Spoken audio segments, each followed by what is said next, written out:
রব্বুল আলামিন, আমি আমার বাবার একমাত্র সন্তান। আমার আব্বা ইন্তেকালের আগে তুমি মালিকের কুদরতে হাতে একটা গাভীর বাছুর হাওলা করে গিয়েছে। আমি আমার বাবার সন্তান হিসাবে মিরাজ সূত্রে সেই গাভীর মালিক আমি। আল্লাহ, আমার আব্বার আমানতকৃত গাভীটা আমাকে ফেরত দিয়ে দাও। এতদিন যেই গাভী মানুষ দেখলে জঙ্গলের ভিতরে গিয়ে ফলাইয়া লোখা, মানুষ চেষ্টা করেও ধরতে পারে না, আজ ওই যুবক আল্লাহকে ডাকতেছে, আর ওই দেখে গাভীর বাছুরটা তার শরীর ঘেঁষে ঘেঁষে এসে তার পাশে দাঁড়ায়া গেছে। একটু জোরে বলেন আল্লাহু আকবার। তার মা কি বলছে? এই কথাটা স্মরণ রাখতে হবে, এই জন্য জিজ্ঞাসা করছি। তার মা কি বলছে? ছেলেটা মার কথা অনুযায়ী কানে ধরে টান দিছে। আল্লাহর কুদরত বোঝা যায় না, এমনি দেখা গেল গাভীর জবান আল্লাহ খুলে দিল। মানুষ যেমন কথা বলে গাভীটাও কথা বলতে শুরু করলো। সুবহানাল্লাহ বলেন। গাভী ওই যুবককে দেখে বললেন, রে যুবক, আমার কান ধরে টানতে হবে না, তুমি আমার পিঠে সওয়ার হয়ে যাও। আমি তোমার বাড়ি চিনি, ঘর চিনি, আমি তোমাকে তোমার বাড়িতে নিয়ে যাই। কিন্তু যুবক বলে, না, আমি তোমার পিঠে সওয়ার হতে পারি না, কারণ তোমার পিঠে সওয়ার হওয়ার জন্য আমার মা বলে নাই, আমার মা বলেছে তোমার কান ধরে টাইনা টাইনা নিতে। আল্লাহু আকবার, আল্লাহু আকবার। মার কথার কত রকম মূল্যায়ন করেছে। আমি আপনি হইলে কি করলাম? লাফ দিয়ে উঠে গেলাম। আর শুধু উঠলাম তাই না, আজকে আমাকে দাওয়াত করে আনছেন, দাওয়াতও লাগলো না, মাইক নিয়ে আইয়া নিজেই কইতাম, আমাকে চিনেন, আমি বড় কামেল, আমার সাথে গুরুও কথা হয়। কোন বিপদ হইলে মসজিদে হাত ঢুকছে, বেচারা যদি ওয়াজিগা হইতে পারে যে আমার ফজলের ঠান শূন্য মসজিদের ভিতরে সাপ হয়ে গেছে, তা আমি কি বলতে পারলাম না? কথা হয়। আল্লাহু আকবার, আল্লাহু আকবার। যুবক বলে, না, আমি তোমার পিঠে সওয়ার হতে পারি না, আমার মা বলছে তোমার কান ধরে টেনে নাও। গাভীর সুর পাল্টে গেল। গাভী বলেন, রে যুবক, রব্বে কাবার কসম কি বলেছি, আমার পিঠের উপর যদি সওয়ার হতে রে, আমি কোনোদিন তোকে তোর বাড়িতে নিতাম না। আমি তোকে পরীক্ষা করার জন্যে আমি তোকে বলেছিলাম আমার পিঠে সওয়ার হতে। তুই কি আমি গাভীর কথা বেশি মানুষ না তোর মার কথা বেশি মানুষ? পরীক্ষা করার জন্য আমরা সমাজে পরীক্ষার জন্য আল্লাহ গাভী না প্রত্যেকের বউ দিছে। আল্লাহকে পরীক্ষা করে দেখি বউর কথা বেশি মানুষ। কথা হয় না। গাভী ডাক দি বলেন, রে যুবক, আল্লাহর কসম কি বলেছি, তোর মার কথা না মেনে যদি আমার কথা মানতে, আমি তোকে পিঠ থেকে ঝাড়া দিয়ে ফেলে দিতাম, আর তোর বুকের উপর আমার দুইটি পা তুলে দিয়ে আমি তোর বুকের উপর দাঁড়াইয়া যাইতাম। কিন্তু রে যুবক শোন, আমি গাভীর কথা না মানার কারণে, তোর মার কথা মানার কারণে আল্লাহ তোর দাম কত বাড়াইছে জানোস নি? যুবক রে, সন্তর দাম আল্লাহর কাছে কত বেশি। রে যুবক, শুধু আমি গাভী নয়, তুই যদি পাশের পাহাড়কে অর্ডার করস তোর সঙ্গে চলার জন্য, অর্ডার করতে দেরি। ওয়ামা খালাকতুল জিন্না ওয়াল ইনসা ইল্লা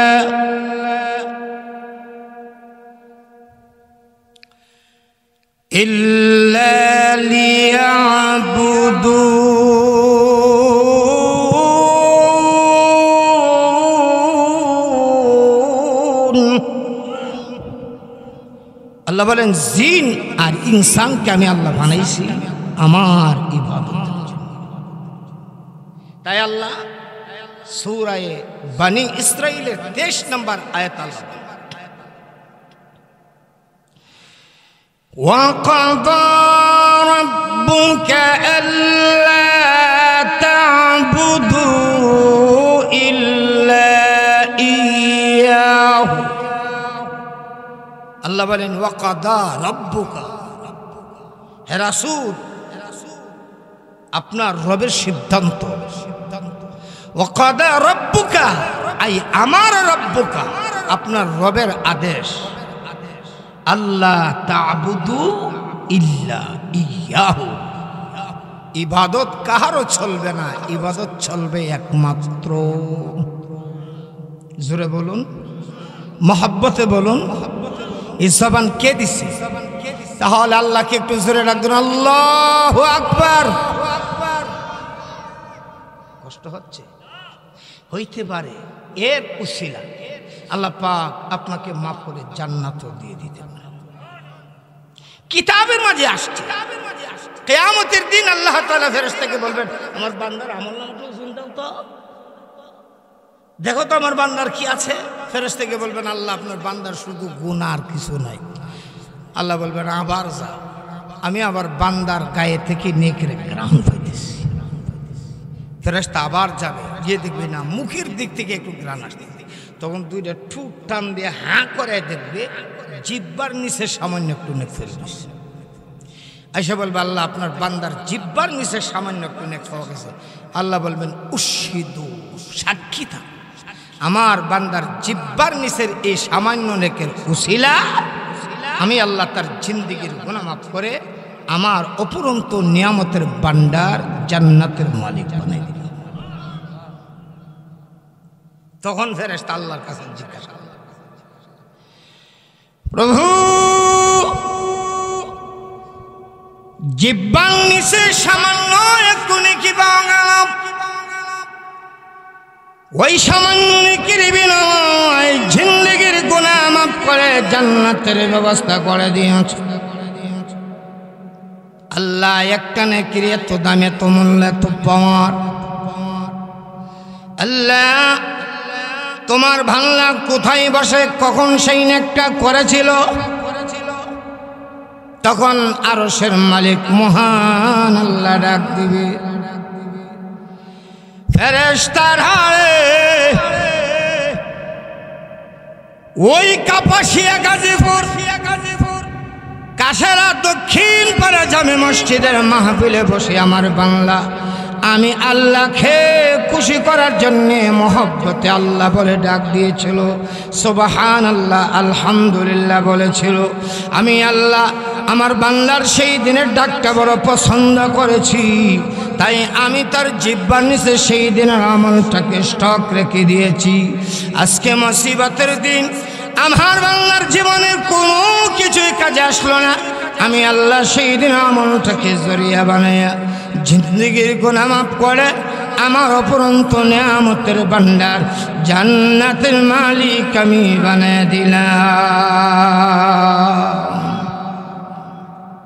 তো জবান খুলে বলবেন, এই ক্ষমতা আল্লাহর আছে তো? আল্লাহ ইচ্ছা করলে পারেন তো? তাহলে একটু জোরে বলুন, আল্লাহু আকবার। ভাইরা আমার, আল্লাহ আয়াতের প্রথম অংশে বলেন, মানুষ ইবাদত হবে একমাত্র আমার আল্লাহর, ইবাদত ছাড়া আর কারো ইবাদত চলবে। আয়াতের দ্বিতীয় অংশে আল্লাহ বলেন, ওয়াবিল ওয়ালিদাইনি ইহসানা,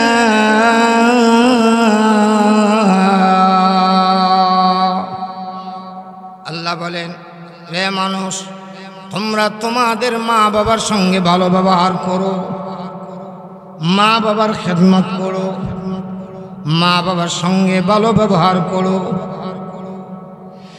আল্লাহ যদি সন্তানকে মা বাবার সঙ্গে ভালো ব্যবহার করার জন্য আদেশ নাও করতেন, তারপরও মানুষকে যে আল্লাহ একটা বিভাগ দিয়েছেন, আকল দিয়েছেন, আল্লাহ কমন সেন্স দিয়েছেন, ওই আকলের বিভাগকে প্রশ্ন করলে, সঠিক কাজে লাগাইলে ওই আকল আর বিভাগ বলে দিবে তুমি তোমার মা বাবার সঙ্গে ভালো ব্যবহার করো। কেন? তোমার মা তোমার বাবা তোমার সঙ্গে ভালো ব্যবহার করছে, ঠিক না বেঠিক? আমাদের তো এমন একটা সময় গেছে, আমরা কাত হয়ে শুইলে চিত হতে পারতাম না, চিত হয়ে শুয়াই দিলে কাত হতে পারতাম না। ঘটনাক্রমে যদি উপর হয়ে যাইতাম, নাকটা বালিশের মাঝে হয়ে যেত, শ্বাস বন্ধ হয়ে যাওয়ার উপক্রম হতো, মারা যাওয়ার উপক্রম হতো, কিন্তু নাকটাকে আর সোজা করতে পারতাম না। কথা হয় না। আমি প্রস্রাব করে প্রস্রাবে পড়ে থাকতাম, প্রস্রাব থেকে সরতে পারতাম না। পায়খানা করলে এটা কি পায়খানা না ডাইল তাও বুঝতাম না। কথা হয় না। পায়খানা হয়ে যায় শুধু পায়খানা, পায়খানার জায়গাতেই রাখছি, লাইটতে সারা শরীরে লাগাইছি, হাতে লাগাইছি। কথা হয়। মুখে বুঝে না, লাগছে লাগছে। কিন্তু সেই দিন আমার যদি কষ্ট হয়েছে, অসুস্থ হয়েছি, তখন আমি অসুস্থ নয়, যেন আমার স্বয়ং মা এবং বাবা তারা অসুস্থ হয়ে গেছে। কথা হয় না। ভাইয়েরা, আমার মা বাবা আমার জন্য অনেক কষ্ট স্বীকার করেছে। মা বাবার চেয়ে কষ্ট বেশি করেছে, তাই দিনের নবী বাবার চেয়ে মার কথাটা বেশি বলেছে। নবীর এক সাহাবী নবীকে প্রশ্ন করলেন, নবী গো, খেদমত কার করব? আল্লাহর নবী বলেন, উম্মুকা, তোমার মার। সাহাবী বলেন, সুম্মা মান, তারপরে কার? নবী বলেন, ক্বালা উম্মুকা, তোমার মার। সুম্মা মান, তারপরে কার? ক্বালা উম্মুকা, তোমার মার। বুঝে থাকলে বলবেন কয়বার? সাহাবী বলেন, সুম্মা মান, তারপরে কার? ক্বালা আবুকা। রাসূল বলেন, তোমার বাবার। বাবার কথা বলেছেন একবার, মার কথা বলেছেন তিনবার। অথচ আমি বাবার বাড়ি দিয়ে বাড়িওয়ালা, বাবার ঘর দিয়ে ঘরওয়ালা, বাবার দোকান দিয়ে দোকানওয়ালা, বাবার জমি দিয়ে আমি জমিওয়ালা। রাসূল বাবার কথা বললেন মাত্র একবার, মার কথা বললেন তিনবার। কারণটা কি? আল্লাহ নবী মার কথা তিনবার বলেছেন। উলামায়ে কেরাম লেখেন, সম্পদ এটা মাও দিতে পারে, বাবাও দিতে পারে। এমন অনেক সন্তান আছে বাবার থেকে সম্পদ নাই, মা থেকে পেয়েছে। কথা হয় না, কথা হয় না। নাই নাই, কিন্তু সন্তানকে পেটে রেখেছেন শুধু। বাবা কি পারছে? বলে 6 মাস বাবাও রাখুক, পারছে না পারবে? ভাইরা আমার, আল্লাহ তাআলা বলেন, পৃথিবীর মানুষ, তোমার মা তোমাকে কষ্টের পরে কষ্ট করে তোমাকে পেটে ধারণ করেছে। হামালাতুহু উম্মুহু ওয়াহানান আলা ওয়াহানিন। আল্লাহ বলেন, তোমার মা তোমাকে কষ্টের পরে কষ্ট করে পেটে ধারণ করেছে। وفصاله في عامين।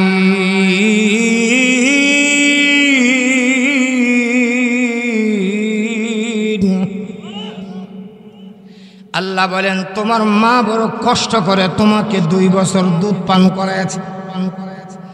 জবান করে বলবেন, দুধ কে পান করেছে? পেটে কে ধারণ করেছে?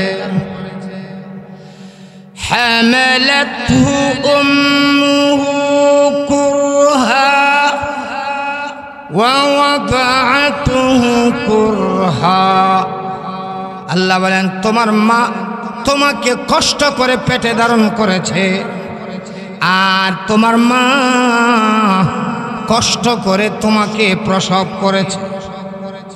বুঝলে একটু আওয়াজ করে বলবেন প্রসব ব্যথা বাবার হইছে।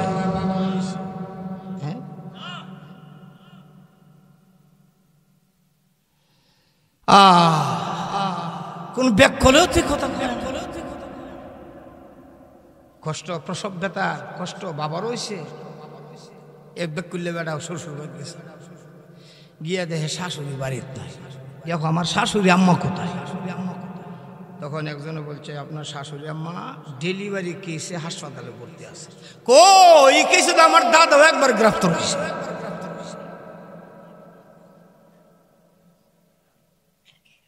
ডেলিভারি কেস কি এটা পুরুষেরও হয় না শুধু মহিলা?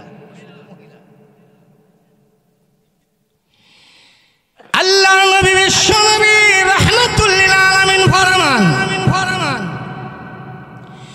উম্মতার হারে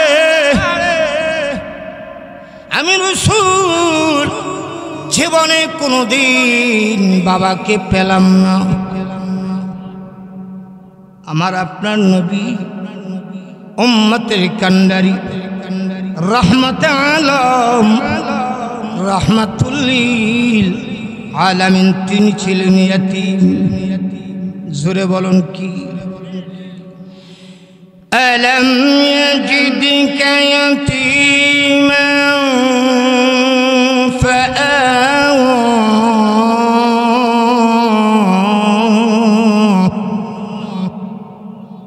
আল্লাহ বলেন হাবিব আপনাকে আমি আল্লাহ এতিম পেয়েছি, আমি আল্লাহ আপনাকে আশ্রয় দিয়েছি।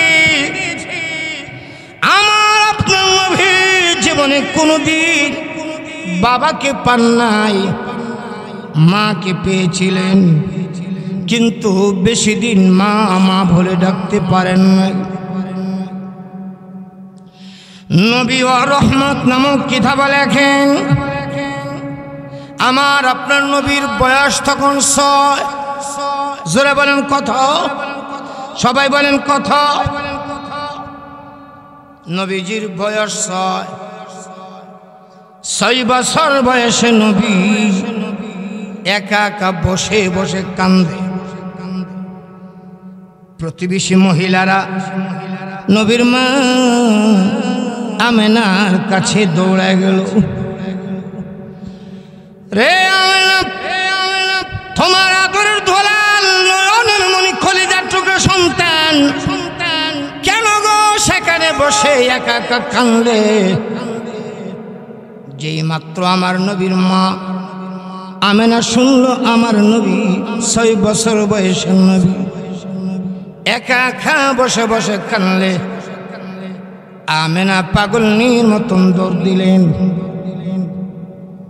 দৌড়ে গিয়ে নবীকে টান দিয়ে কুলে উঠাইলেন, বুকে জড়াই নিলেন, চোখের পানি মুছে দিলেন আর ডেকে ডেকে বললেন হে বাবা কেন কান্দো? কে তোমাকে আঘাত করেছে, মেরেছে? কে তোমাকে গালি দিয়েছে, ধমক দিয়েছে?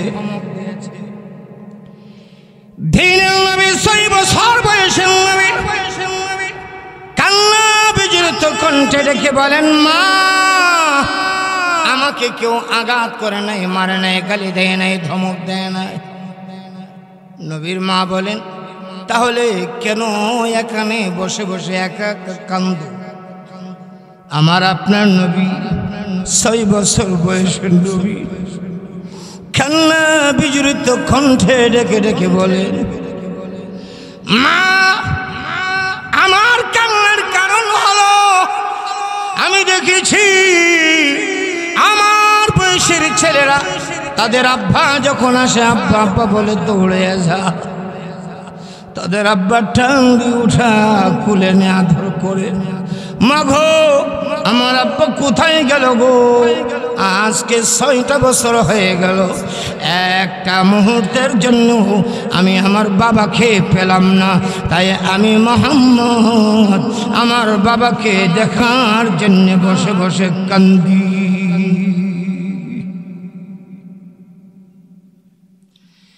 হে কাশেরার মুসলমান ভাইরা আমার কথা বুঝলে একটু আওয়াজ করে বলবেন। কোন সন্তানের মুখে এই কথা শোনার পরে মার চোখের পানি আর ধরে রাখতে পারে? আমেনার গাল ভেবে পানি পড়তে শুরু করেছে, চোখ দিয়ে আমেনার পানি ঝরতেছে ঝর্ণার মেয়েও।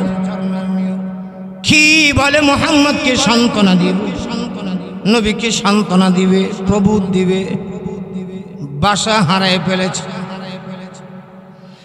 নবীর মা আমেনা নবীকে বুকের সঙ্গে জড়াই নিলেন আর আল্লাহর নবীর দ্বারা আব্দুল মুত্তালিবের কাছে গেলেন, গিয়ে বললেন, হে আমার শ্বশুর আব্বা, আপনার নাতি তার আব্বাকে দেখতে চায়, কোথায় পাবো আর কোথায় নিয়ে দেখাবো?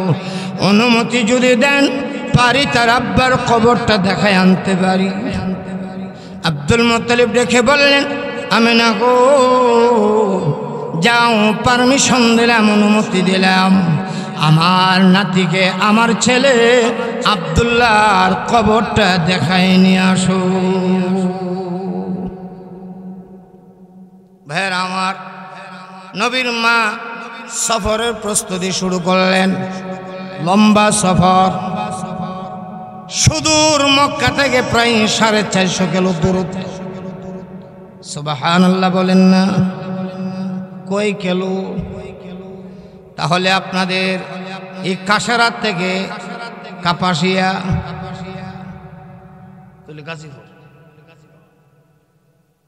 কই কিলো? 450 কিলো। তখন তো কোনো হেলিকপ্টার ছিল না, প্লেন ছিল না, কার ছিল না, বাস ছিল না, ঠেলা গাড়িও ছিল না, হয়তো ঘোড়ার পৃষ্ঠে, না হয় গাধার পৃষ্ঠে, আর না হয় পায়ে হেঁটে হেঁটে যেত হতো।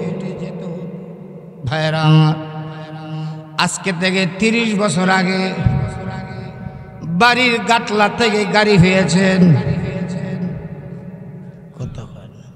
পাইছেন? কাপাসিয়া যাওয়ান লাগলে 1 সপ্তাহ আগের থেকে প্রস্তুতি নিয়েছেন, যাওয়ান লাগবো রে, কথা হয় না? সুদূর মক্কা থেকে মদিনা শহর 450 কিলো দূরত্ব।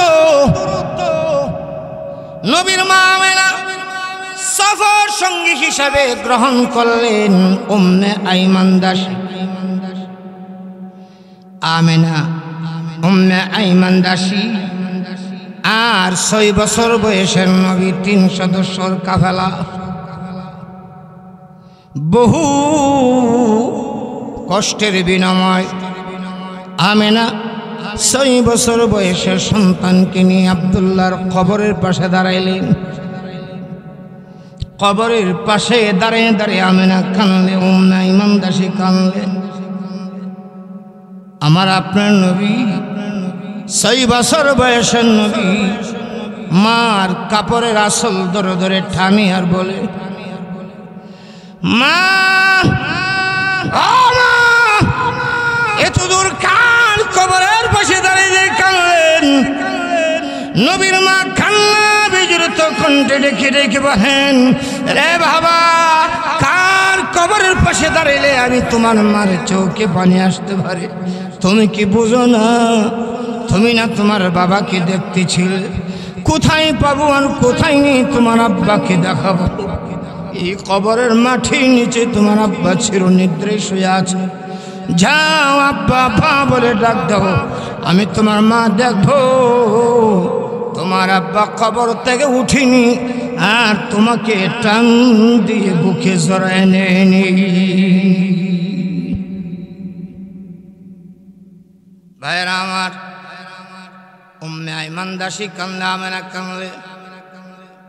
6 বছর বয়সের নবী বাবার কবরের পাশে দাঁড়ায় দাঁড়ায় কান্দে। আল্লামা আবুল হাসান আলী নদভী রে উম্মতের সব সালাসু দাওয়াতিন মুস্তাজাবাতুন লা শাক্কা ফি দাওয়াতুল মাজলুম ওয়া দাওয়াতুল মুসাফির ওয়া দাওয়াতুল ওয়ালিদাইনি আলা ওয়ালাদিহি। আমার নবী বলেন 3 শ্রেণীর মানুষ আছে এমন যাদের দোয়া আল্লাহর কাছে ডাইরেক্ট কবুল। ঘুমাই গেছেন একটু সুবহানাল্লাহ কন না। নবী বলেন সালাসু দাওয়াতিন মুস্তাজাবাতুন লা শাক্কা ফিহি। নবী বলেন কোনো সন্দেহ নাই, কোনো সন্দেহ নাই। 3 শ্রেণীর মানুষ আছে এমন যাদের দোয়া আল্লাহর কাছে ডাইরেক্ট কবুল, কোনো সন্দেহ নাই। সুবহানাল্লাহ বলুন, আর একটু জোরে বলুন। তার মাঝে 1 শ্রেণীর মানুষ হলো মাজলুম। দাওয়াতুল মাজলুম, মাজলুমের দোয়া আল্লাহর কাছে কবুল। মাজলুমের দোয়া আল্লাহর কাছে। ওয়া দাওয়াতুল মুসাফির, মুসাফিরের দোয়া আল্লাহর কাছে কবুল। ওয়া দাওয়াতুল ওয়ালিদাইনি আলা ওয়ালাদিহি আও কামা ক্বালা আলাইহিস সালাতু ওয়াস সালাম। নবী বলেন সন্তানের জন্য মা বাবার দোয়াটাও আল্লাহর কাছে ডাইরেক্ট কবুল।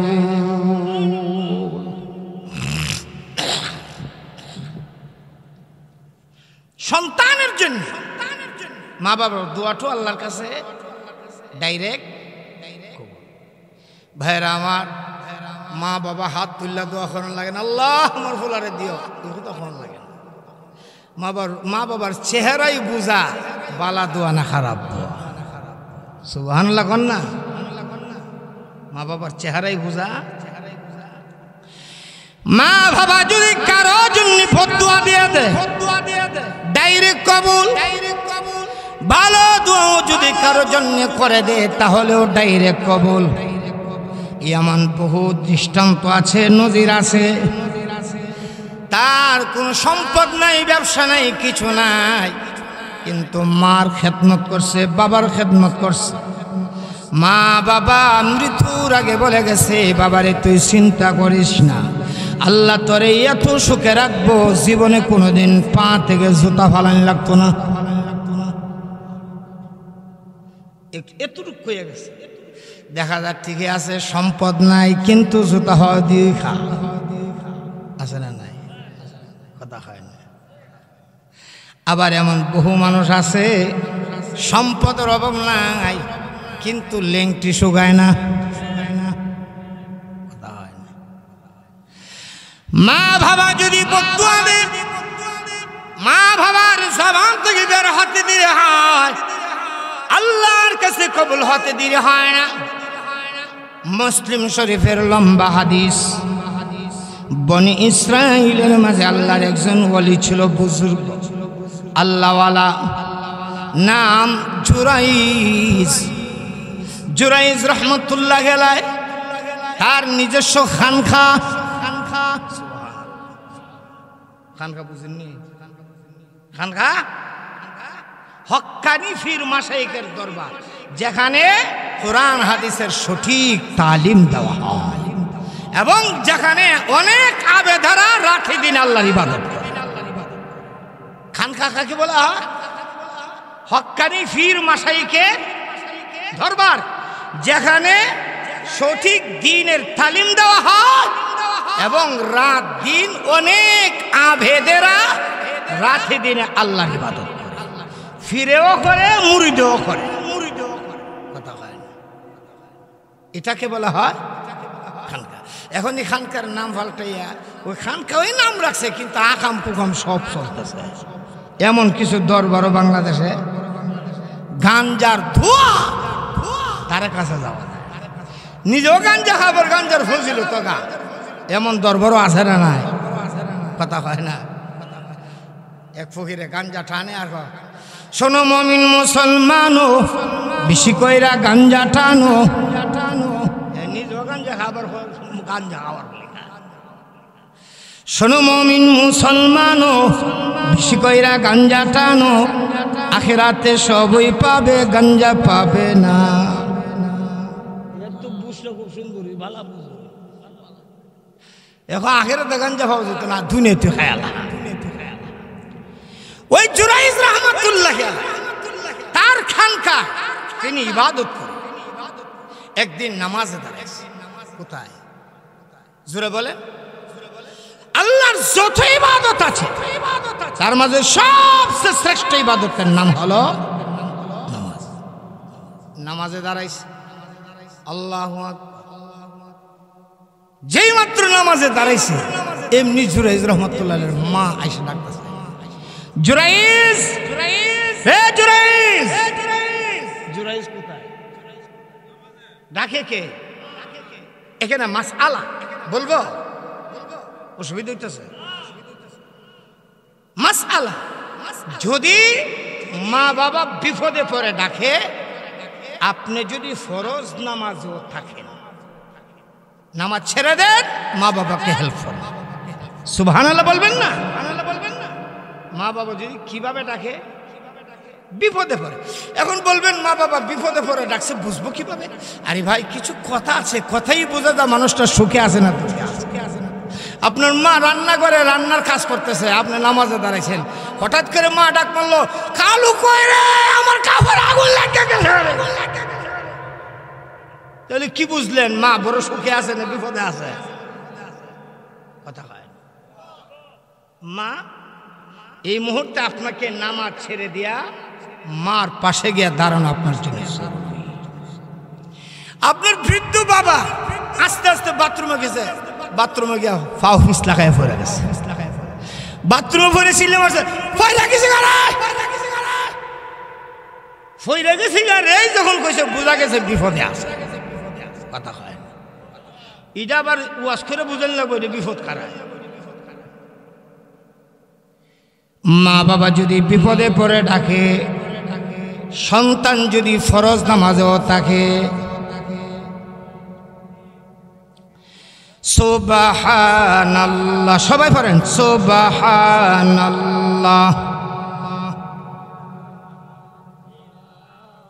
ছেলেটা যেন কোথায় গেল? শীতের দিন, ঠান্ডার দিন, ভাতগুলি ঠান্ডা হয়ে যাবে, খাইয়ে ফেললে হতো না? তাহলে বোঝা গেল আপনি খাইলেও চলে, না খাইলেও চলে, এমনি ডাকছে। কথা হয় না, এটা এত জরুরি না, না খাইলেও চলবে। এই সময়ে যদি আপনি ফরজ নামাজে থাকেন তাহলে নামাজ ঠিক রাখেন, আর যদি নফল নামাজ হয় তাহলে নামাজ ভেঙ্গে বলেন, মা আমি একটু পরে খাবো, আমি নামাজটা সেরে আসি। সুবহানাল্লাহ বলবেন না? ভাইয়ারা আমার, জুরাইজ রাহমাতুল্লাহি আলাইহি নামাজে দাঁড়িয়েছে। মা এসে ডাক দিলেন, জুরাইজ রে। কিন্তু জুরাইজ রাহমাতুল্লাহি আলাইহি তিনি তো তিনি নামাজের থেকে বলেন আল্লাহ, মনে মনে বলেন আল্লাহ, একদিকে আমার নামাজ আর একদিকে আমার মা, আমি যাই কোথায়? ঠিক আছে, মা যখন ডাকছে নামাজটা শেষ করে নেই, তারপরে মার ডাকে সাড়া দেই। তিনি 2 রাকাত নামাজ শেষ করলেন। আসসালামু আলাইকুম ওয়া রাহমাতুল্লাহ, আসসালামু আলাইকুম ওয়া রাহমাতুল্লাহ। নামাজ শেষ। এবার মাকে ডাকে, মা মা মা। ডাকে দেখে মা নাই, তো বুঝা গেছে মা এমনি ডাকবে। মা কথা হয়, মা এমনি ডাকছে। যদি বেশি জরুরত হতো তো মা জবাব দিত। মা ডাকে চলে গেছে। জুরাইজ রাহমাতুল্লাহ ভাবলেন, মা যখন চলে গেছে, দেখি না মা আস্তে আস্তে আরো 2 রাকাত নামাজ পড়ে আল্লাহু আকবার। সুবহানাল্লাহ বলবেন না? ওই দেখে যেই মাত্র নিয়ত বানছে, এমনি জুরাইজের মা এসে আইডাকে, জুরাইজ, ও জুরাইজ। একটু জবান খুলে বলবেন জুরাইজ কোথায়? ভালো কাজে না খারাপ কাজে?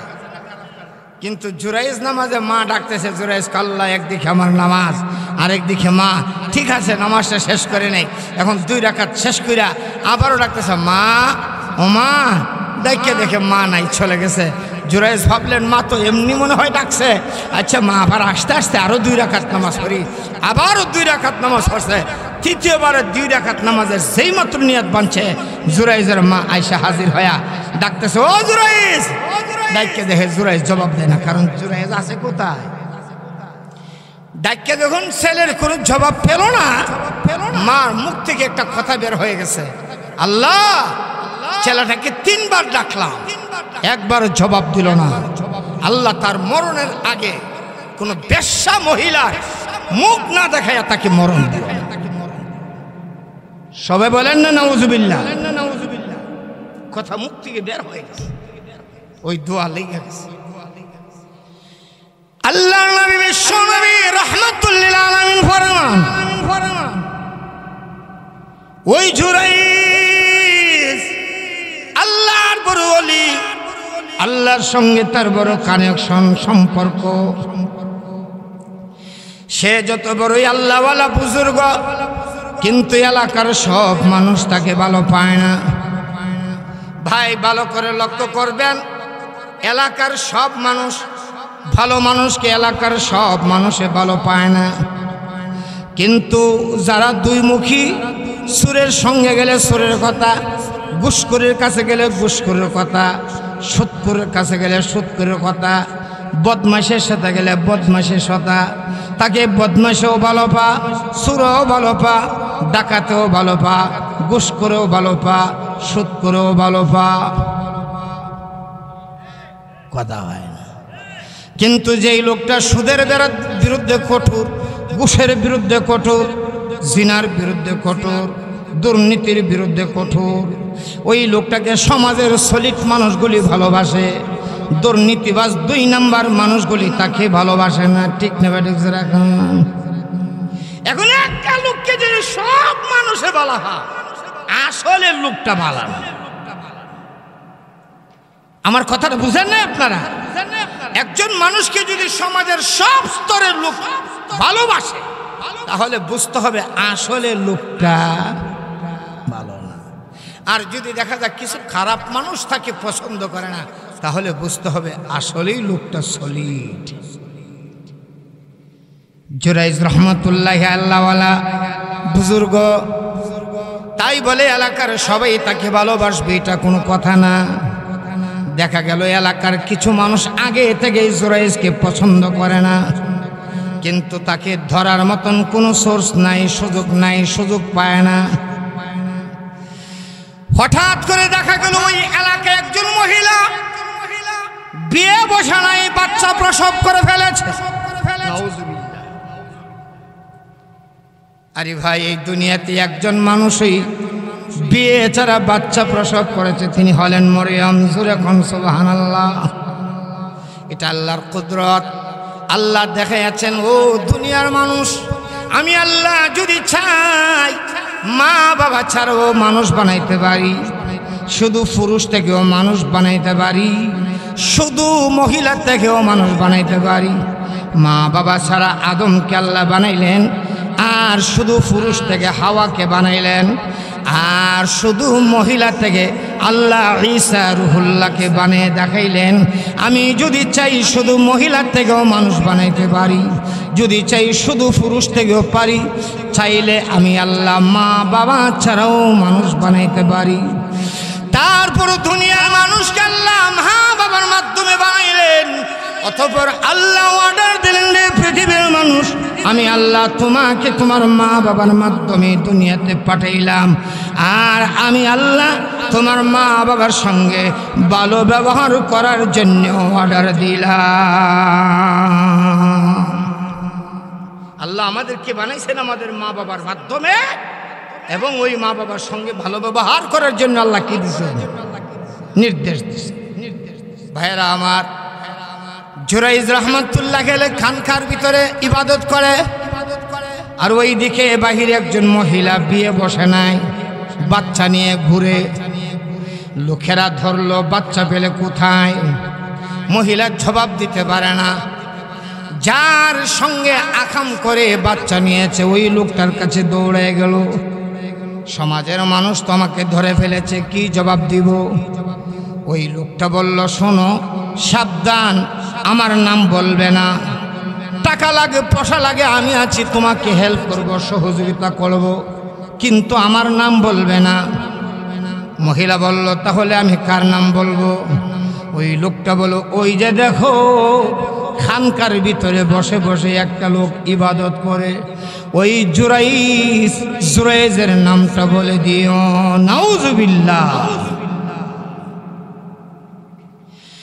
এলাকার মানুষ যখন বলল, রে মহিলা তোর স্বামী নেই, বাচ্চা পেলে কোথায়? মহিলা বলল, ওই যে খানকার ভিতর জুরাইজের মাধ্যমে আমি বাচ্চা পেয়েছি।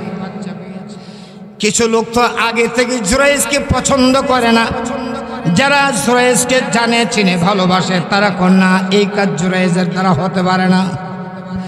আর যারা পছন্দ করে না তারা কই এই সুযোগ যা মোল্লারে সাইজ করা, এই সুযোগ যা মোল্লারে সাইজ করা। লাঠি সোটা নিয়ে দল বেঁধে সবাই জুরাইজের খানকার সামনে এসে দেখে ভিতর থেকে দরজা লক। বুঝে থাকলে বলবেন, কাহারও ঘরের ভিতর থেকে যদি দরজা বন্ধ থাকে তাহলে কি বোঝা যায় ভিতরে মানুষ নাই? মানুষ নাই। এসে তারা দরজায় ডাক দিলেন, নক করলেন, দরজা খুলুন। কিন্তু জুরাইজ রাহমাতুল্লাহ আলাইহি নামাজে দাঁড়ায় আছে। আল্লাহু আকবার বলেন। নামাজে দাঁড়ায় আছে, বাহিরে লোকেরা চিল্লা পাল্লা দাঙ্গা হাঙ্গা শুরু করলো, দরজা খুলো দরজা খুলো। জুরাইজ লম্বা কেরাত দিয়ে নামাজে দাঁড়ায় আছে। এক পর্যায়ে দরজা ভেঙ্গে ওই লোকেরা খানকার ভিতরে ঢুকে দেখে জুরাইজ নামাজে। কেউ নামাজে রেখি ঘুষি, কেউ খিল, কেউ লাথি, কেউ মোড়া, যে যা পারে মারলেন। জুরাইজ নামাজ ভেঙ্গে বললেন, কি ব্যাপার, কেন আমার উপরে এত জুলুম, আমার উপরে তো কেন অত্যাচার নির্যাতন? লোকেরা বলে, জানো না কেন এত অত্যাচার, কেন জুলুম জানো না? না জানি না। লোকগুলি বলে, ওই যে মহিলার কোলে বাচ্চা, এই বাচ্চা দিছে কে? জুরাইজকে আমি কিভাবে বলতে পারি বাচ্চা দিছে কে? তারা আবারও আঘাত শুরু করলেন, মারপিট শুরু করলেন। জুরাইজ রাহমাতুল্লাহ আলাইহি বললেন, বন্ধ করো তোমাদের নির্যাতন, আনো ওই মহিলাকে, আনো ওই মহিলার বাচ্চাকে। ওই মহিলাকে জুরাইজ রাহমাতুল্লাহ আলাইহির সামনে আনা হলো। জুরাইজের সামনে ওই মহিলা যখন আসলেন, চেহারা দেখা হলো নি, বেশ্যা মহিলার চেহারা দেখা হলো নি, কথা হয় না, দেখা হয়েছে নি। মা দোয়া করছে, আল্লাহ জুরাইজের মৃত্যুর আগে তাকে একজন বেশ্যা মহিলার মুখ না দেখায় মরণ দিও না। মার দোয়া লাগছেনি। অথচ জুরাইজ কত বড় আল্লাহর ওলি, ফরের হাদিসের অংশ থেকে শোনেন। আল্লাহ নবী বিশ্বনবী রাহমাতুল লিল আলামিন বলেন, রে লোকেরা, তোমরা বলেছি সন্তান আমার, আমি বলেছি সন্তান আমার না, সমাধান দিবে কে? আল্লাহ তো এখন ডাইরেক্ট আইসা দিবে না। তাই জুরাইজ বলেন, আনো এই সন্তানকে আমার কাছে আনো। মাত্র কয়েকদিন হলো বাচ্চা জন্ম নিল, দুধের বাচ্চা। আল্লাহর ওলি জুরাইজ রহমাতুল্লাহ আলাইহির সামনে যখন আনলেন, জুরাইজ রহমাতুল্লাহ আলাইহি শাহাদত আঙ্গুলটা দিয়া ওই বাচ্চার পেটের মাঝে একটা আঘাত করে বললেন, বল তোর বাবার কি নাম? যেই মাত্র শাহাদত আঙ্গুল দিয়ে আঘাত করে বললেন, তোর আব্বার কি নাম বল। আসমানের মালিক মহান আল্লাহ ওই ছোট দুধের বাচ্চার জবান আল্লাহ খুলে দিয়েছে। কি মনে করলেন জুরাইজ রহমাতুল্লাহ আমার মতোই? না, আল্লাহর সাথে তার অনেক গভীর সম্পর্ক। জুরাইজের আঙ্গুল দিয়ে ঘা দিয়েছে, বল তোর আব্বার কি নাম।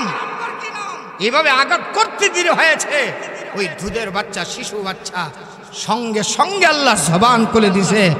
ওই বাচ্চাটা এত লোকগুলির সামনে বলছেন, শোনো, জুরাইজ আমার বাবা না, জুরাইজ আমার মাকে স্পর্শ করে নাই, আমার মা একজন রাখালের সঙ্গে আকাম করে আমাকে জন্ম দিয়েছে। নাউজুবিল্লাহ রাখান। কিন্তু ওই বেশ্যা মহিলার মুখ দেখতে হলো কেন?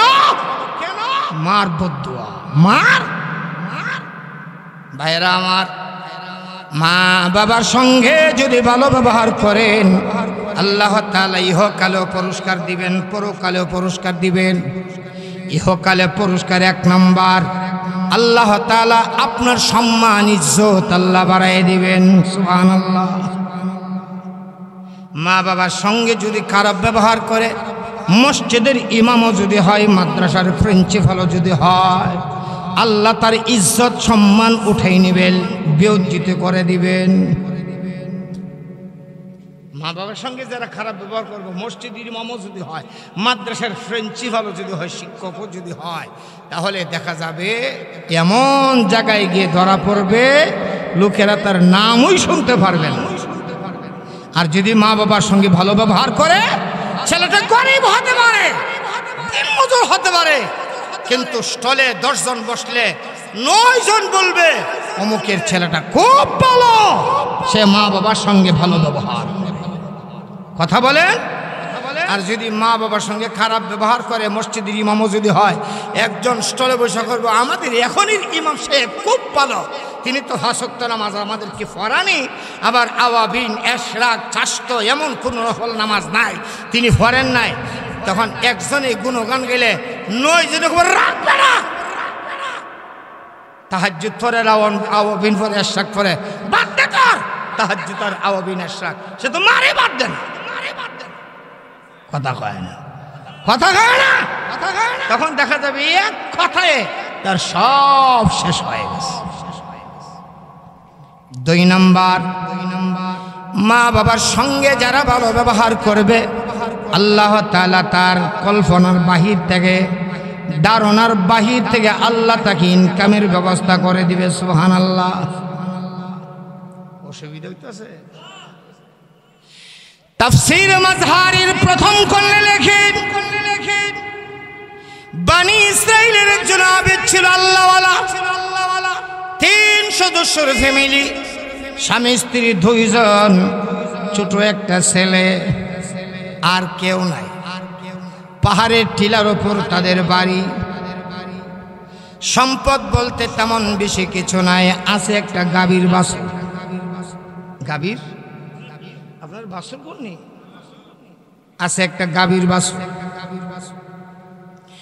ওই আল্লাহওয়ালা বুজুর্গ বৃদ্ধ হয়ে গেছে, তিনি চিন্তায় পড়ে গেলেন, আমি যদি মারা যাই আমার এই গরুর বাছুরটা কে রাখবে, কে দেখবে? আমার স্ত্রী যদি এটা বাহিরে নিয়ে যা পরপুরুষের সামনে পড়বে, গুনাহগার হবে, আমাকেও আযাবে ফেলবে। তাই আল্লাহর ওলি ওই গাভীর বাছুরটা নিয়ে পাহাড়ের জঙ্গলে চলে গেলেন, আর আরশের মালিক মহান আল্লাহকে ডাকতে শুরু করলেন, প্রভু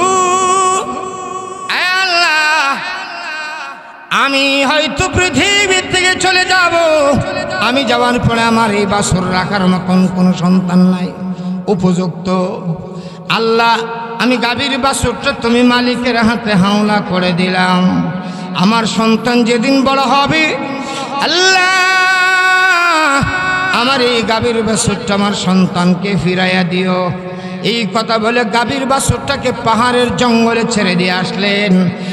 আর কিছুদিন পরে ওই আল্লাহওয়ালা বুজুর্গ মারা গিয়েছে।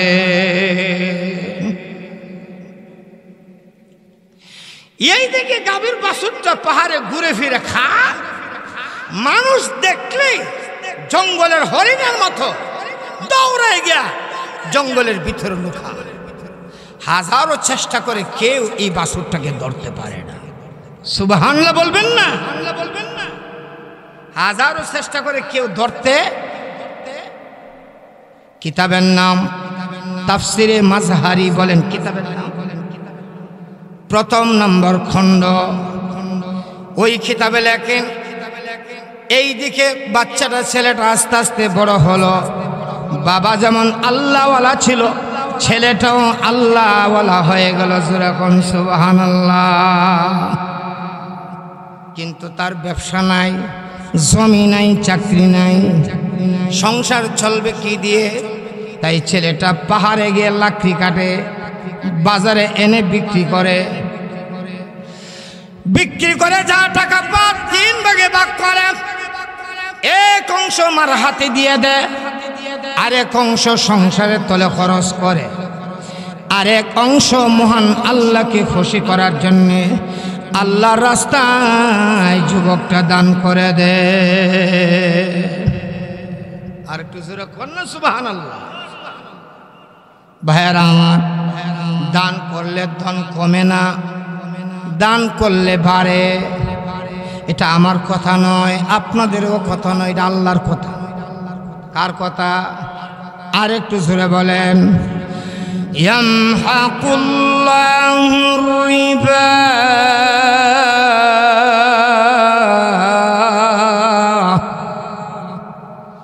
ওয়া ইউরবিস সাদাকাত।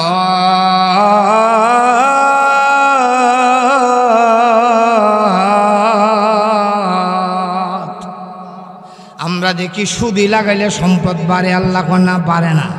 সুবহানাল্লাহ বলবেন না? আল্লাহ কয় সুদি সম্পদ আমি আল্লাহ ধ্বংস করে দে। আমরা দেখি দান করলে সম্পদ কমে, আল্লাহ কমে না, আমি আল্লাহ বাড়াইয়া দে। দান করলে আল্লাহ, আর সুদি লাগাইলে আমরা দেখি বাড়ে, আল্লাহ আমি কমাইয়া দে। সুবহানাল্লাহ বলবেন না? ভাইয়ারা ওই যুবক সারাদিন লাকড়ি বিক্রি করে জাফা তিন ভাগে ভাগ করে, এক ভাগ মাকে দিয়ে দেয়, আরেক ভাগ আল্লাহ রাস্তা সদকা করে, আরেক ভাগ সংসারের তলে খরচ করে।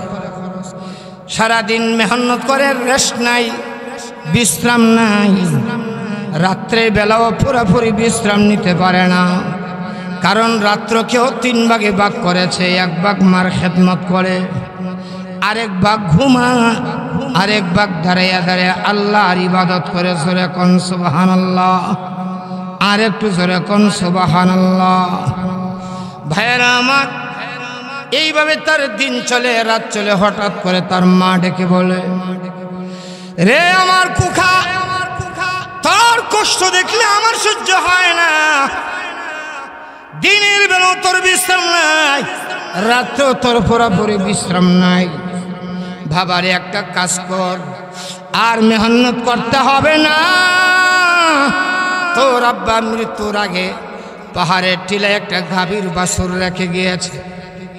বলল, যা, তোর আব্বার মৃত্যুর আগে পাহাড়ের টিলায় একটা গাভীর বাছুর রেখে গেছে, তুই যা পাহাড়ের টিলায় গিয়ে ধারা, আর ডেকে ডেকে বল, হে ইব্রাহিম আলাইহিস সালামের রব, হে ইসহাক আলাইহিস সালামের রব, হে ইয়াকুব আলাইহিস সালামের রব, আমার আব্বার মৃত্যুর আগে যে গাভীর বাছুরটা রেখে গিয়েছিল, আমি তার সন্তান এসেছি, গাভীর বাছুরটা ফেরত দিয়ে দাও।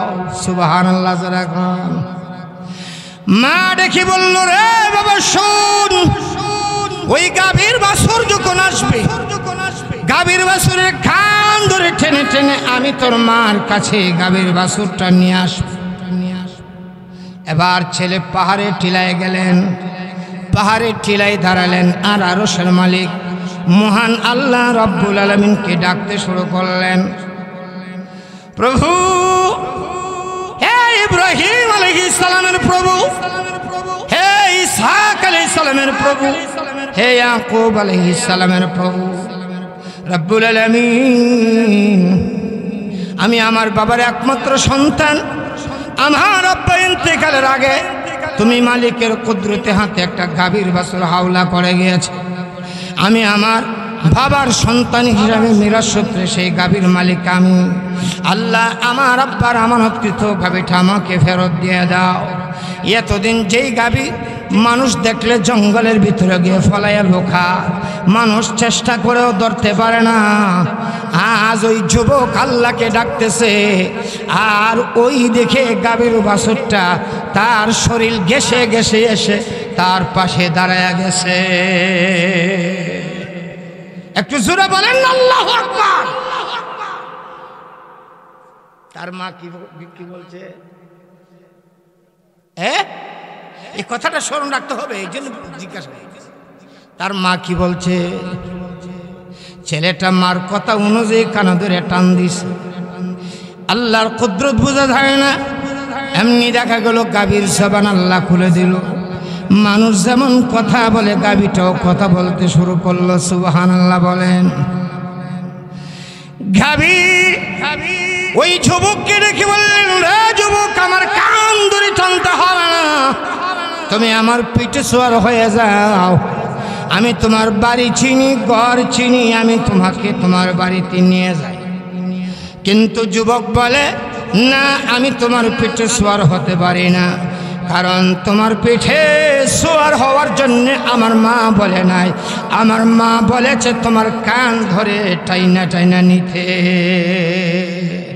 আল্লাহু আকবার, আল্লাহু আকবার। মার কথার কত রকম মূল্যায়ন করেছে। আমি আপনি হইলে কি করলাম, লাভ দিয়ে উঠে গেলাম।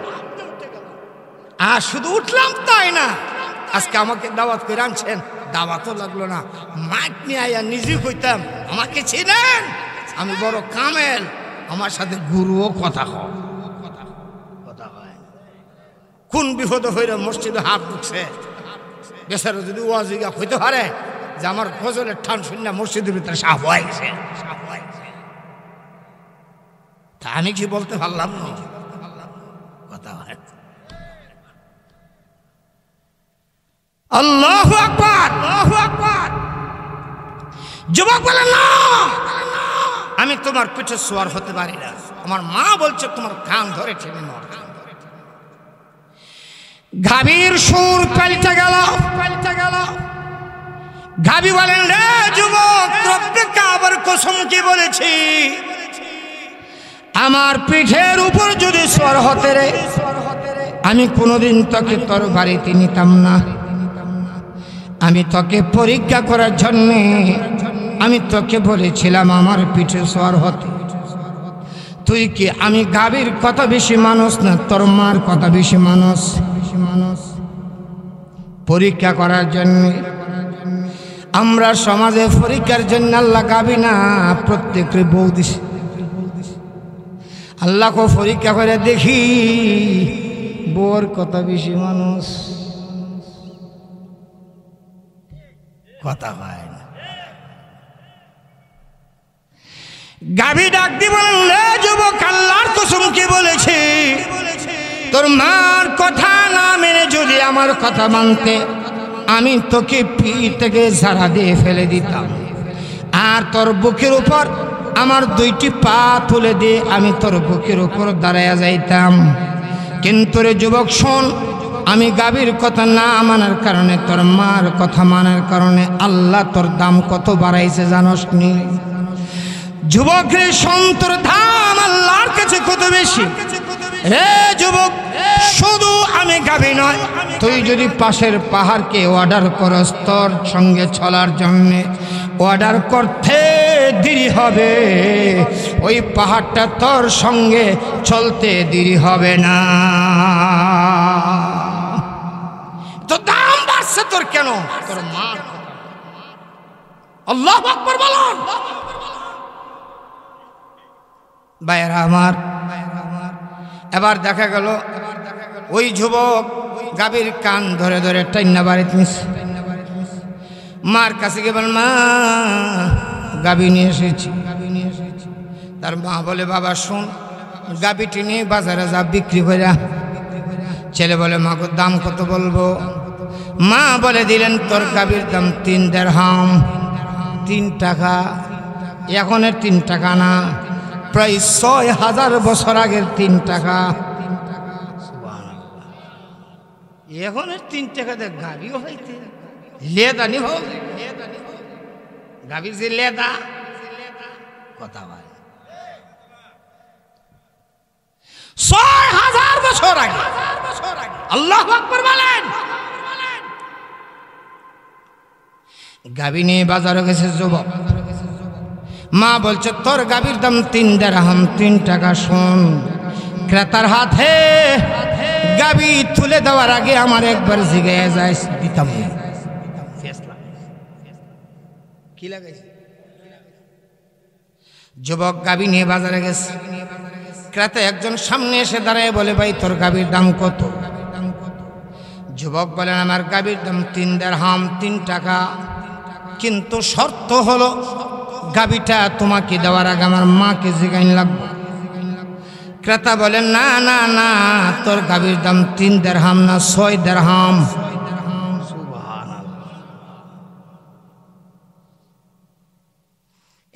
এখন এই 3 দিরহাম আর 3 টাকার কত তো মূল্য বেশি নাই, কিন্তু আর একটু বর্তমান অবস্থার সাথে একটু মিলে বললে একটা গাভী একবারে নিম্নের দামে কিনতে গেলে 50,000, একদম নিম্নের, এর সে কমে যদি কিনেন এটা শীতলের গন্ধ, কথা হয় না। এটার গোস্তের মেঝে কি এর গন্ধ করবো? সেবার গন্ধ, সুটকির গন্ধ করবো। 50,000 এরকম একটা গরু কোনোভাবেই কিনা। এখন একটা গাভী আপনি নিয়ে গেছেন, মা বলছে 50,000 হলে বিক্রি করে দিস। ক্রেতা যদি এখন, না তোমার এটা 1 লাখ, কি মনে করেন আমাদের সমাজের যুবক বলবে, না বেচতাম না, কথা হয় না, বেচতাম না, বরং তাড়াতাড়ি টাকা দাও, লইয়া 50,000 তুলব নিজের গুফন ফকড় লগাইয়া, আর 50,000 নিয়ে দিব মারে, নাও বেচাইছি। মা তো জানে না কত বেচা। এই 50,000 দিয়া 5টা সিনেমা রোল কিনবে, কথা হয়। আরে একটা মোবাইল তো একটা সিনেমা রোল, একটা মোবাইল সিনেমা রোলে যা আছে এই মোবাইলের ভিতরে বরং বেশি আছে। সিনেমা রোলে সব নাই, এই যার যেটা আছে, কথা হয় না। অসুবিধা হইতেছে, অসুবিধা হইলে আমার হইতেছে, আমার সম্পূর্ণ তবিয়তের বাহিরে আমি কথা বলতেছি। এক তো হইল মাইক বালানো, এক হইল তারপর আপনারা যে মুরব্বীরা বসে আছে, আপনাদের বসাটা আমার কাছে খুব ভালো লাগছে, যে কারণে আমার কষ্ট হলেও কথা বলতে। ভাইয়েরা আমার, যুবক বললেন, না বিক্রি করব না, আমার মাকে না জিগে আমি বিক্রি করব না। সুবহানাল্লাহ বলুন। বাড়ি চলে গেলেন। মা, আমি 3 দিরহাম বলেছি, আর বলেছি ক্রেতাকে তার হাতে দেওয়ার আগে আপনাকে জিজ্ঞাসা করব, কিন্তু ক্রেতা বলল আপনাকে যেন না জিগাই, আমার গাভীর দাম দিবে 6 দিরহাম, আমি দেই নাই। তার মা পরের দিন বললেন, ঝারে বাবা আজকেও যা, তোর গাভীর দাম 6 দিরহাম, কিন্তু ক্রেতার হাতে দেওয়ার আগে আমার জিগাইয়া যায়। আজকেও যখন বাজারে গেল, ওই দিনের ক্রেতা আজও সামনে এসে দাঁড়ায় বলল, গাভীর দাম কত? সে বলল 6 দিরহাম, কিন্তু আপনাকে দেওয়ার আগে আমার মাকে জিজ্ঞাসা করতে হবে। ক্রেতা বললেন, না তোর গাভীর দাম 9 দিরহাম, 1.5 লাখ, কিন্তু তোর মাকে জিগাইতে পারবে না। যুবক বলে, না আমার মাকে না জিগে আমি দিব না। এইভাবে 3 দিন যাওয়ার পরে এবার যুবকের মা ডেকে ডেকে বলেন, বাবা রে, আগামীকালকেও গাভী নিয়ে বাজারে যাবে, ওই ক্রেতা যদি তোর সামনে আবারও আসে, আমি তোর মার পক্ষ থেকে তাকে সালাম দিবে। আর ওই লোকটাকে বলবেন, আমার মা বলেছেন আমাকে আপনি সঠিক পরামর্শ দেওয়ার জন্য, আমার গাভীর ন্যায্য মূল্য কত হতে পারে আপনি আমাকে বলে দেন। এতটুক বলে তুই থেমে যাবে, ওই লোকটা কি বলে শুনবে। এমনি দেখা গেল 4র্থ দিন যখন ওই যুবকটা গাভী নিয়ে বাজারে গেল, 3 দিন যেই ক্রেতা কিনতে আসলো, আজও সে এসে ওই গাভীর দাম জিজ্ঞাসা করল। যুবক বললেন, থাম বলি পরে শোনো, আমার মা আপনাকে সালাম দিয়েছেন, আর আমার মা বলেছেন আমার গাভীর ন্যায্য মূল্য কত হতে পারে একটু বলে দেন।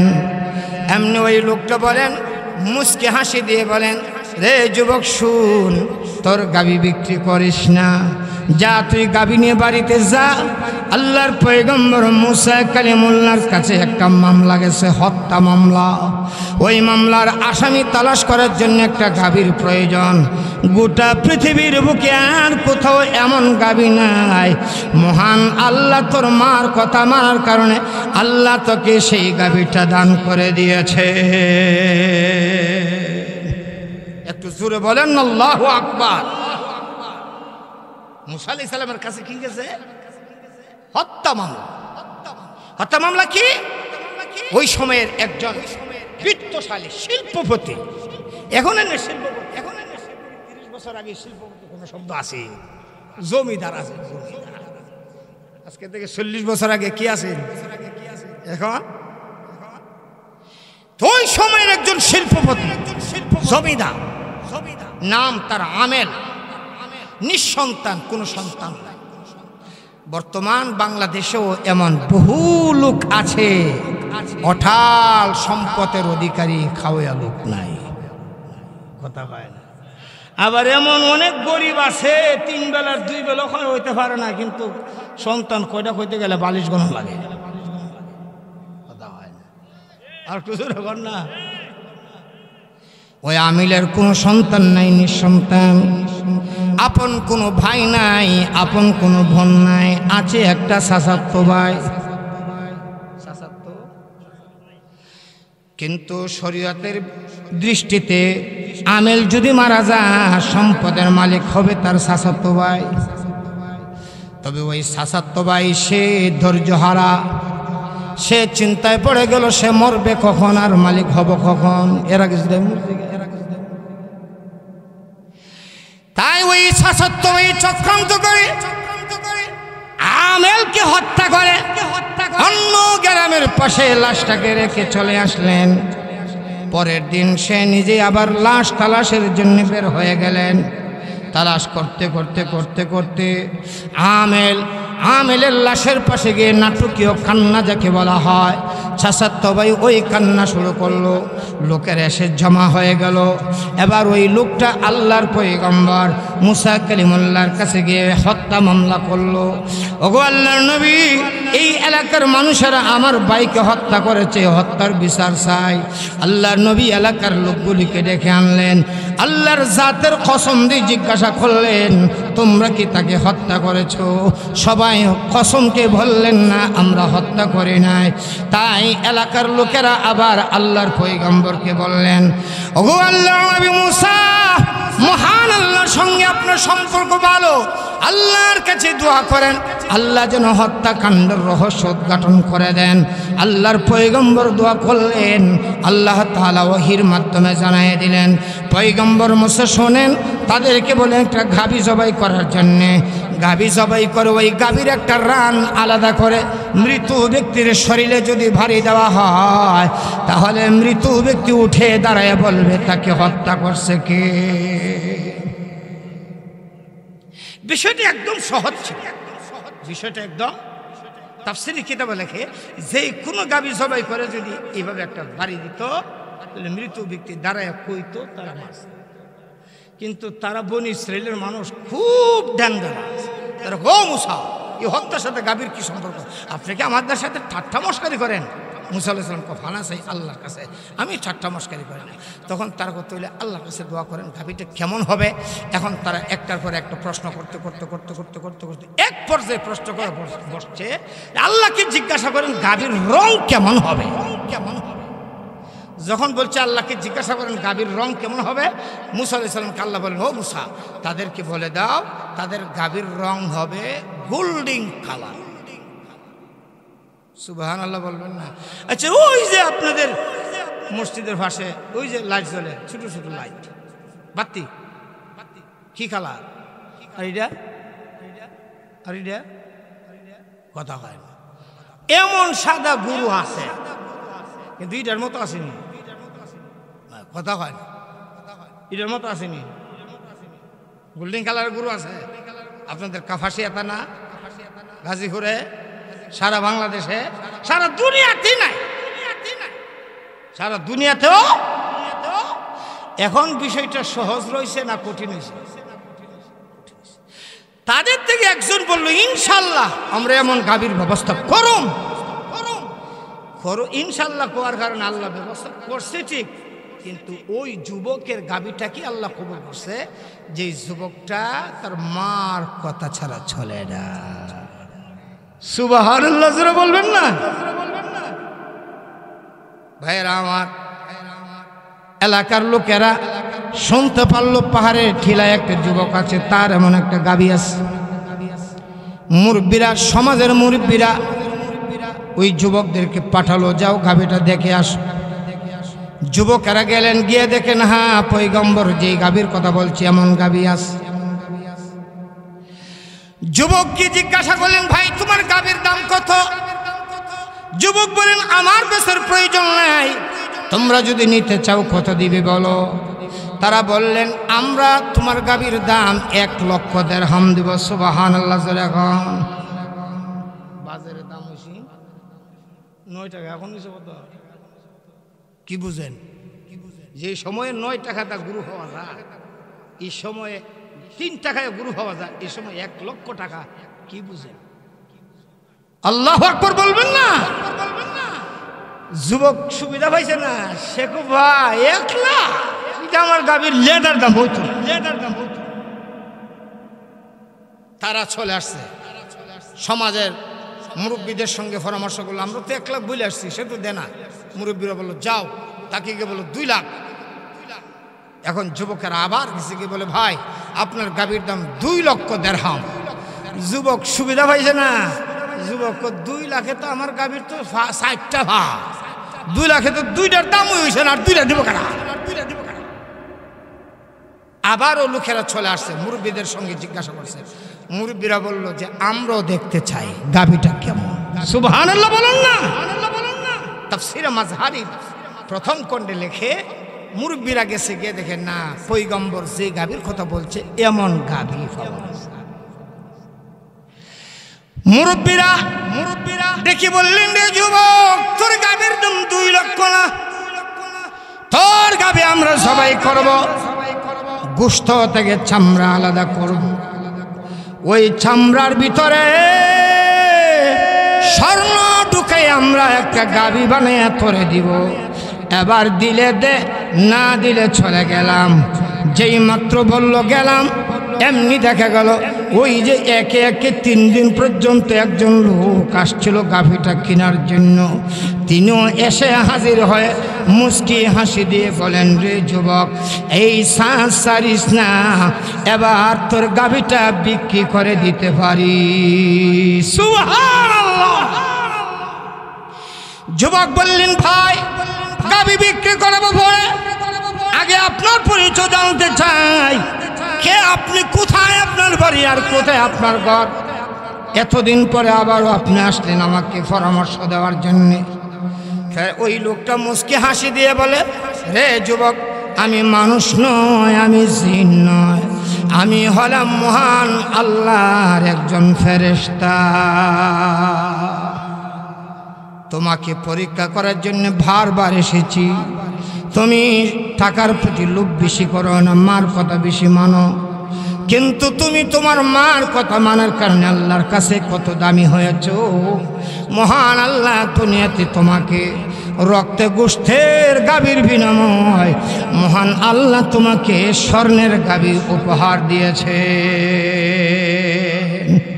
ও মা, মার সঙ্গে ভালো ব্যবহার করার কারণে যে আল্লাহ এই উপহার দিয়েছেন, ওই আল্লাহ তো এখনো আছেন। আমরাও যদি আমাদের মা বাবার সঙ্গে ভালো ব্যবহার করি, তাহলে দুনিয়া তো পুরস্কার পাওয়ার আশা করতে পারি। ঠিক না ব্যাটিক জোরে বলেন? ভাই আমার, আপনাদের বসার অবস্থা বোঝা যাচ্ছে। আরও যদি কথা বলে আপনারা শুনবেন, কিন্তু রাত্র 12টা হয়ে গেছে। এক তো প্রচণ্ড ঠান্ডা, আবার হয়ে গেছে 12টা। আর দ্বিতীয় কথা হলো, আপনাদের মাইকের অবস্থাটা একবারই ভালো না, কথা বলতে কষ্ট হয়। তৃতীয় কথা হলো, মাহফিলটা হলো মসজিদে। মাহফিলটা কিসের? মসজিদের উন্নয়ন প্রকল্পে। আমার আগে আমার ভাই হযরত মাওলানা কারি রফিকুল ইসলাম নুরি সাহেব আপনাদের কাছে চাইছেন, আপনারা দিছেন। আমি একজন মুসাফির, আমি হাদিস পড়ছি, রাসূল বলছেন সালাসু দাওয়াতিন মুস্তাজাবাতুন লা শাক্কা ফিহি, দাওয়াতুল মাজলুম ওয়া দাওয়াতুল মুসাফির ওয়া দাওয়াতুল ওয়ালিদাইন আলা ওয়ালাদিহি আও কামা ক্বালা আলাইহিস সালাম। রাসূল বলেন 3 শ্রেণীর মানুষের দোয়া আল্লাহর কাছে কবুল